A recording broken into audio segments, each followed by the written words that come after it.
Welcome to Extremely Good Parenting. I'm your host, Kara Carrero, and today we have Kylie Hastings on the show for episode 19, which is all about solo parenting or parenting without your spouse. Don't forget, I told you last week that we have a newsletter, and we've always had a newsletter, but to make it easier for you as a podcast listener, you can go ahead and use your phone and text parenting to 444-999, and you will be subscribed to it. There will be a confirmation text as well. And this is a great way to stay up to date with what's going on. Don't forget that we also have the Facebook group where you can ask your own questions, where you can find support, and really, most importantly, is that you can find a parenting village, because some of us don't have that. Maybe we don't have our family close by. Maybe it's just hard for us to make friends. So even if we have an online village that we can vent at times, but we can also ask questions and get support from other parents just like us, that's completely invaluable. That is absolutely one of the most important things that we have. So please go ahead and join and ask your questions, because it's all about you too. Hi, everybody. Today I have Kylie Hastings on the show, and she is actually somebody that I know in real life. We are both originally from Oklahoma. Neither one of us live there anymore. But we actually know each other and have several things in common. So it's actually more of an internet friendship, but we do know each other for real. So we are going to talk a little bit about solo parenting, or how to manage your children whenever your spouse is away, whether that be a short amount of time or a long amount of time. And Kylie definitely knows that. So I'm going to let her kind of introduce herself briefly and let you know why she knows about this. Hi, Kara. Thanks for having me on. I am a military spouse. My husband is in the Army National Guard, and he is gone a lot for that. And we've experienced everything from gone for 3 days to gone for a year. We've been through 2 year-long deployments, and many short-term, not deployments, but TDYs, which is called a tour of duty separation, and just training missions and things like that. Right now we're going through a 3-month training that he's gone for. So we are definitely pros at the parenting solo. I would definitely say so. Okay, so first, let's kind of just say, you don't have to be a military spouse. You as the listener don't have to be a military spouse for this to be relevant, because I feel like we're all there at some point. Like Kylie said, she's experienced the 3-day aspect, but she's also experienced the very long-term aspect. So. Absolutely. And I've met many, wives of guys that work in the oil field. I've met many wives who their husbands are in business that makes them travel a whole lot. And we all have so much in common just because of that simple idea of having to do the parenting by ourselves for a little while. And we always have tips and funny stories to tell each other that we can all relate to. It does not have to be affiliated with the military at all. Right. My brother actually is gone quite a bit, and he and his wife have 3 kids, and the joke is and it's not really a joke in the grand scheme of things, but the joke is that one of the kids will always be sick the night that he leaves. Absolutely. And my mom was also a military spouse. My dad was in the Air Force. And the joke that she always says is when the landing gear goes up, so do the children's temperatures. Right. Right. Exactly. So, I mean, my brother is gone like basically for a week at a time, and he's an engineer. He's not in the military, but again, it's still applicable and it's still relatable. Absolutely. So, also, can you let everybody know, like, your situation as a mom? Because I feel like that's also a little bit unique in that you have young kids that are very close together. Yeah, exactly. My kids are 18 months apart. That's very close. My daughter is 3 and my son will be 2 in a couple months. And they're very close. They love each other very much, but they also fight a lot. And that definitely comes into play with that parenting solo, because there's no way to just say, okay, you're going to take this one and I'm going to take this one and we're going to, split up bedtime or whatever. Everything is always done all together all the time. Well, and that actually is maybe a good lead-in. What's a good schedule? So if a mom came to you and said, hey, my husband is going to be out of town for 2 weeks and I have never done this by myself before, like, where would you tell her to start, or what schedule would you tell her to set or try to set? I usually encourage people to let go of their current schedule. Just know the day that your spouse leaves, whether you're the wife or the husband, doesn't matter. Just let go and know that whatever that schedule is that you are so used to, that you've done for years, is going to go away. Because there are things you never realize that you rely on your spouse to do, whether it's cleaning up the dishes after dinner, or it's doing bath time, or anything like that. Whatever it is you rely on your spouse to do, that's gone. So it's going to mess up your schedule, and trying to hold on to your current schedule is just going to stress you out. You're going to have to remember that everything is done together all the time, every day. So everybody eats together every single meal. Everybody takes a bath at the same time. Everybody goes to bed at the same time. Because if you split things up and you say, okay, I'm going to put the youngest one down to bed, and then I'll go get the oldest one. Well, then you're going to come downstairs and find a great big mess because the 3-year-old has been left alone for 20 minutes. And it just won't work. Right. And what do you tell the parent that doesn't have family close by? Because I know that you recently moved away from family in the last 1.5 to 2 years. Yes, we are 1,600 miles away from family. So, we do not have that traditional safety net. We have kind of our own safety net, which is when we moved here, we immediately found babysitters that we trust. And we have their phone number. They know, that we may need them at a moment's notice. And we made friends with people locally, mostly that work with my husband. They know, once again, they know the situation because they've been in it. Right. But they know that, hey, we may need to call you, because I'm not out of work fast enough and somebody's got to pick up the kids, or I have to run to a doctor's appointment or something like that. And for me, which Karen knows me, I'm not big on the getting out there and making friends immediately. I'm very much an introvert, but it's having to push yourself out of those comfort zones to make sure you have some sort of safety net, to make sure that if something happens, if there's an emergency, you have somebody local. Right.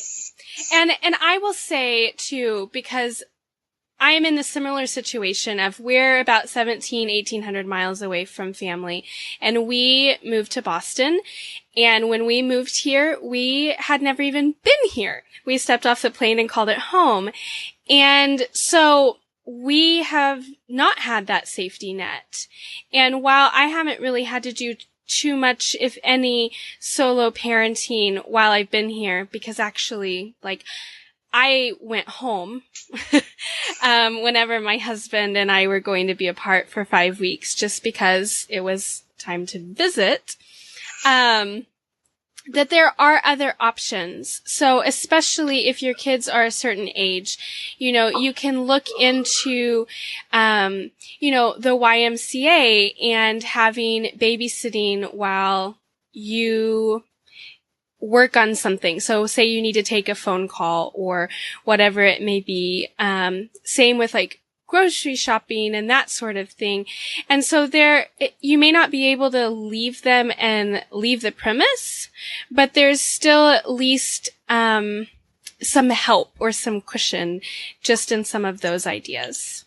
Absolutely. There's, several gyms if you need that time to, work out, or you need that time to yourself. There are several gyms that have childcare on site. The YMCA, like you mentioned, is a great option. And if you are a military family, I highly encourage you to look into the childcare on base. Some of the bases have drop-off daycare.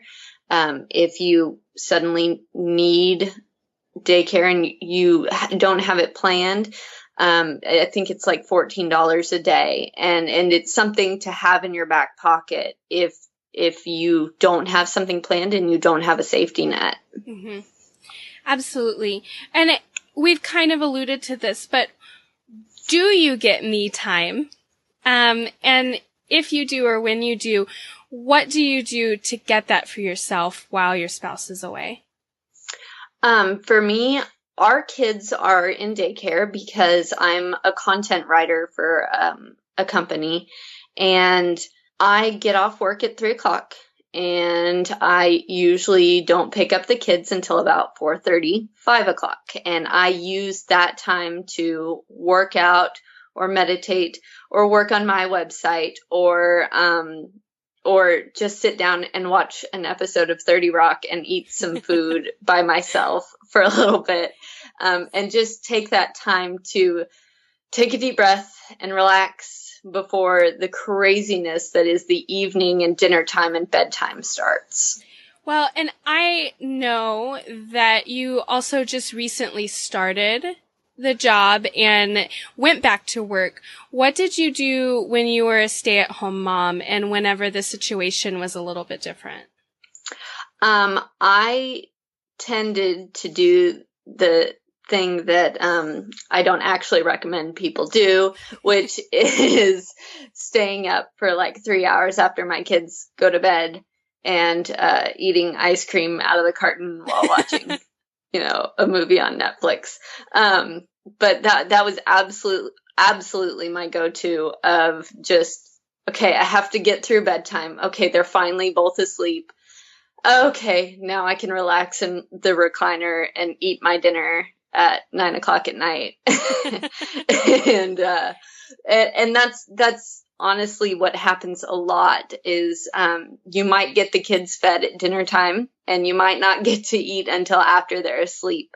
And that can be difficult, but I highly encourage you to not stay up too late because they will be up at 6:00 in the morning and there is nobody else to get them other than you.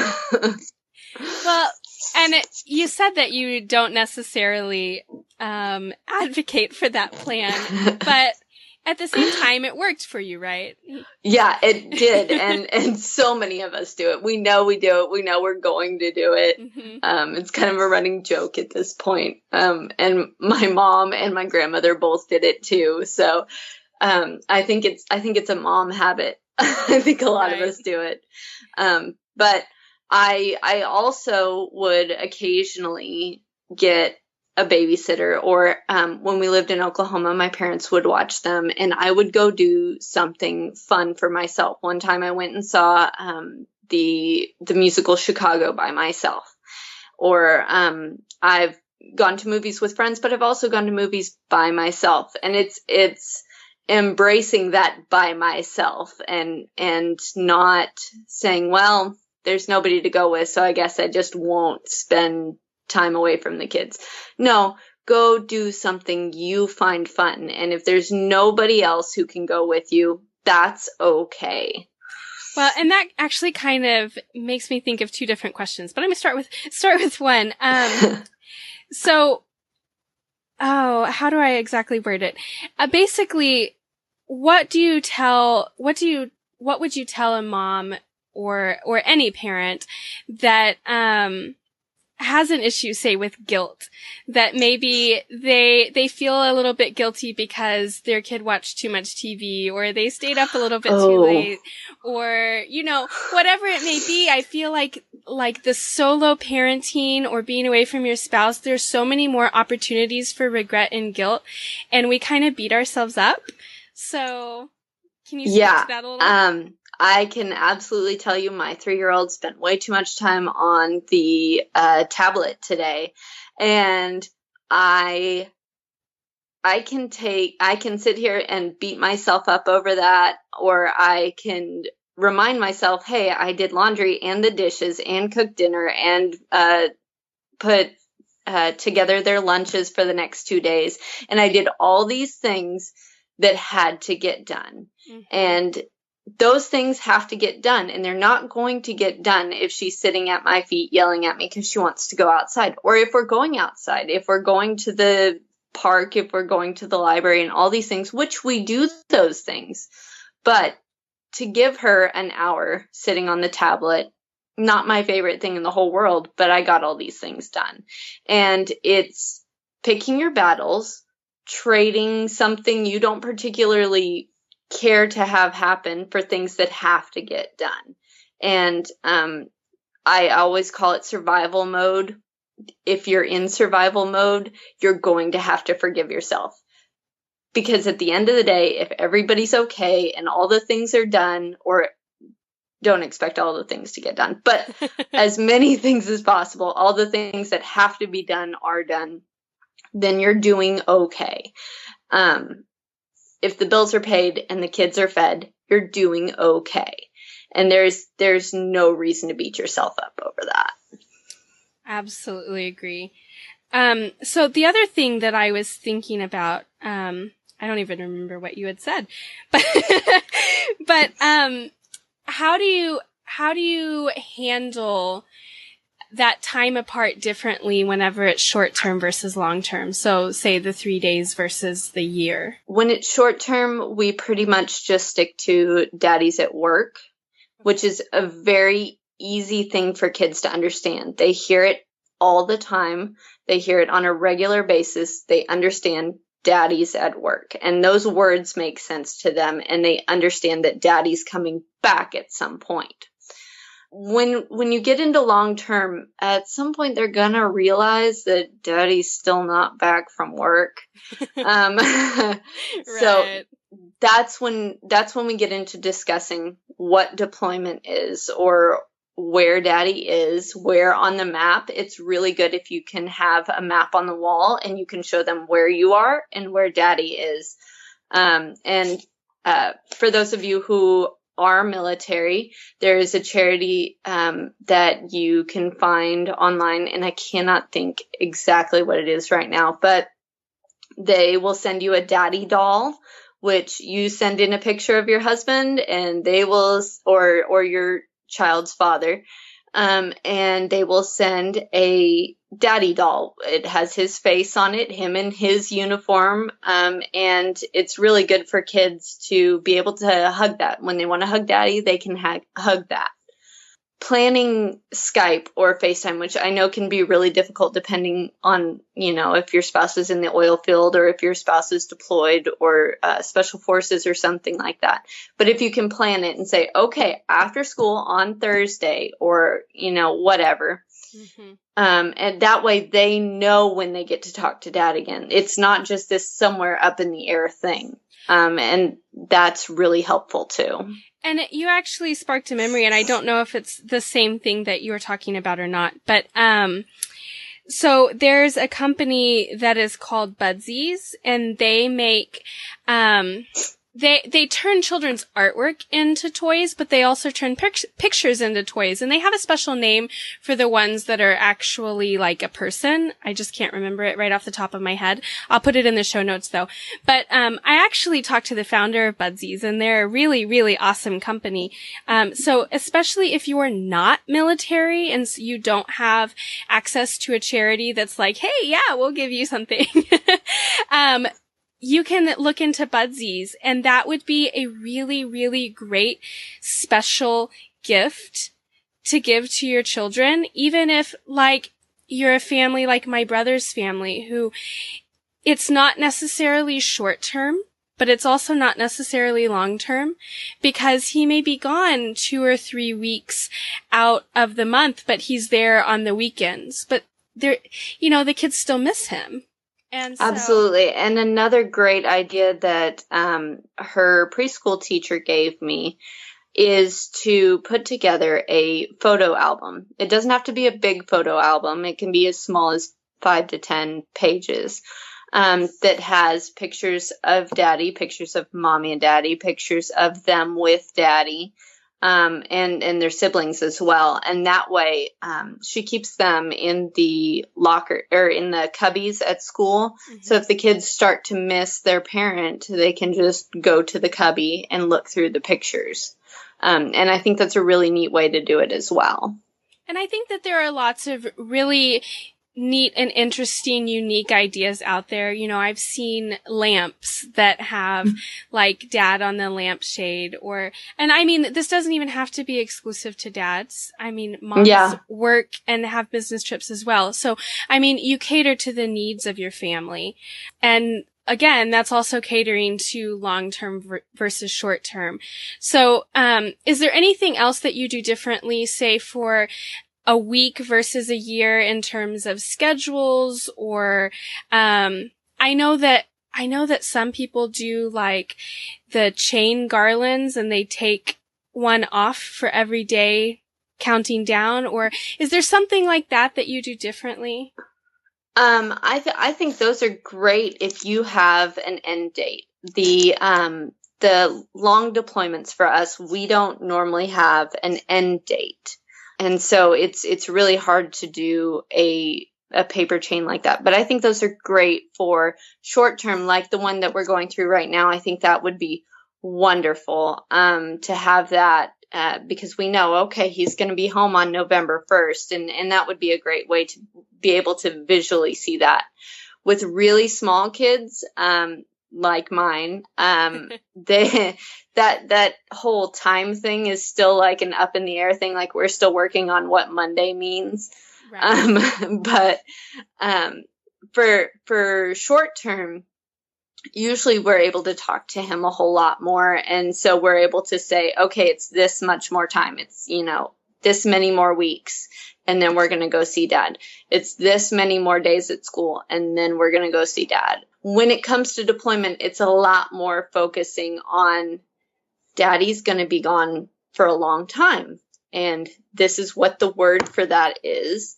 This is what that means. Mm-hmm. And for his last deployment, it was, Daddy will be home for your birthday. Or something like that. And it's setting an idea of, okay, this is when Daddy will be home without giving a specific date. Because like I said, on those long deployments, those year-long deployments, we don't have a specific date. Right.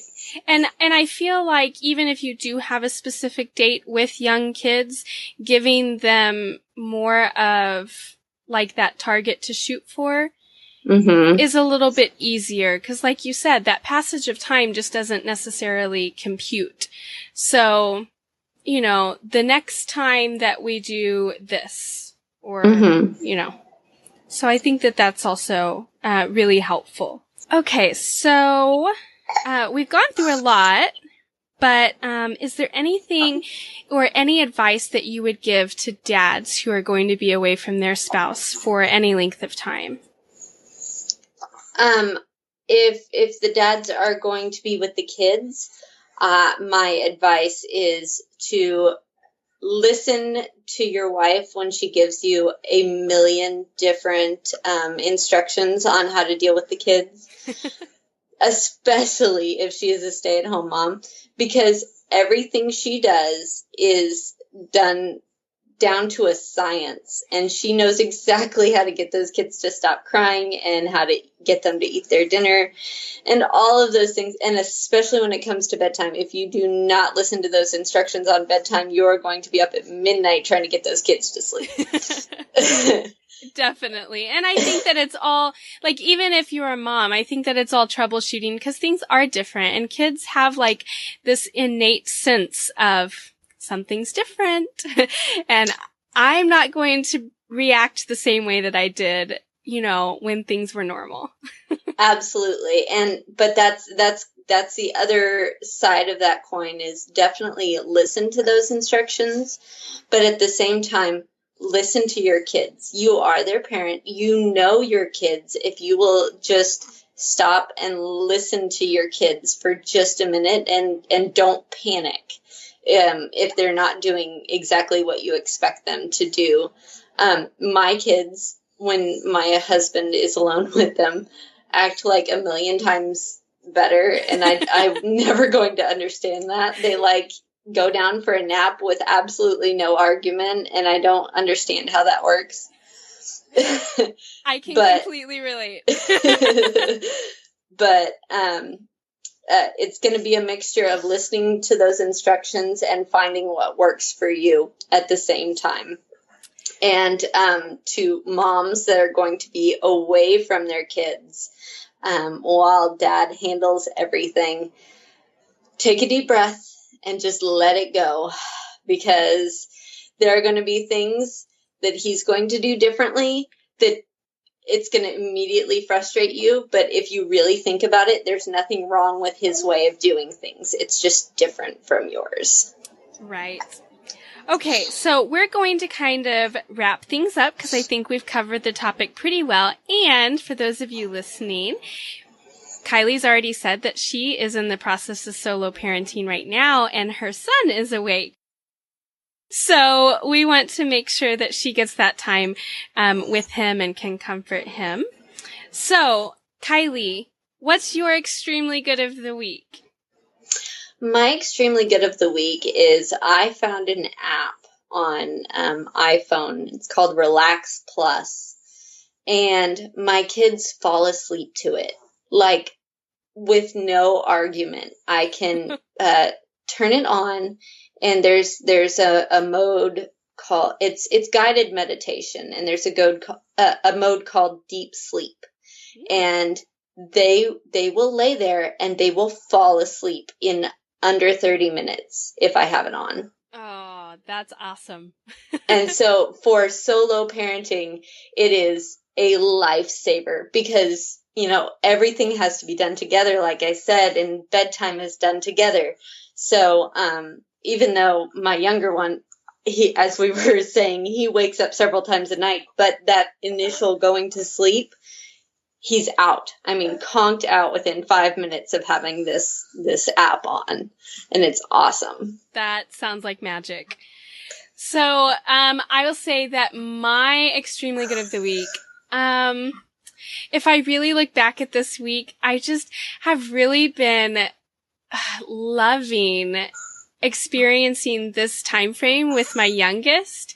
She will be 2 in December, and she's been nonverbal for the most part. And so she's been saying night night, and that's so cute. It's just like the most precious little voice. And she doesn't have sentences or anything yet. And I kind of think that my prayers are being answered, that she will be more verbal by the time baby number 3 gets here, so I don't lose my mind.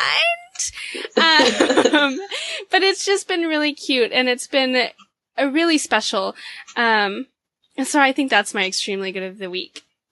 So we also want to get to know you just a little bit more. We know all about some of your adventures in parenting alone, but let's just get to know you just a little bit more. First, let us know your website name. My website is scribblesanddots.com. And can you explain that? It is all about literacy, books, children's books, reading lists. And for those of you who are budding writers, we have advice for writers. I have a great post from a friend of mine called What Your Editor Wants You to Know. And so it's really for those bibliophiles everywhere, from the picture books to the novels to the creation of books, we cover it. That's fun. So, okay, now we've got to get to know you as a parent beyond parenting by yourself. What's your favorite way to refill your parenting cup and why? I have really gotten into meditation in the last couple months. I really feel like when I take time to do guided meditation usually, but meditation in general, I am much more peaceful in my reactions, much more calm or patient, and I don't just, fly off the handle or melt down when both kids are melting down at me. Yeah. But I feel like it's very easy. Whenever your anxiety is through the roof, your kids are like, oh! Absolutely. Especially in the grocery store. That's the worst. Yeah, it definitely is. Okay. And then this is my favorite question for all guests. What's your best parenting fail story? I think you probably remember my best parenting fail story. It was right after my son was born, and my daughter was about 19 months at this point, and I'm sitting on the couch nursing my son, and I thought she was just playing in her room, which she was, and I didn't remember that there was a jar of petroleum jelly in one of the drawers, and I definitely didn't think she could reach it, much less get to it.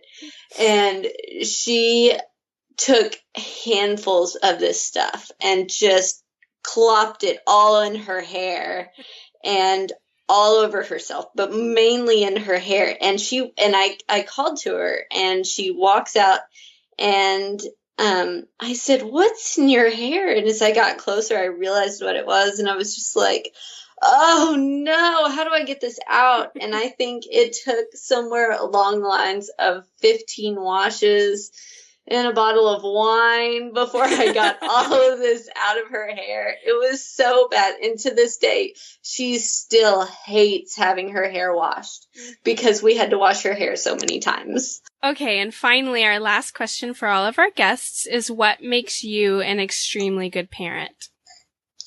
I would say it's just hanging in there no matter what happens or what's going on.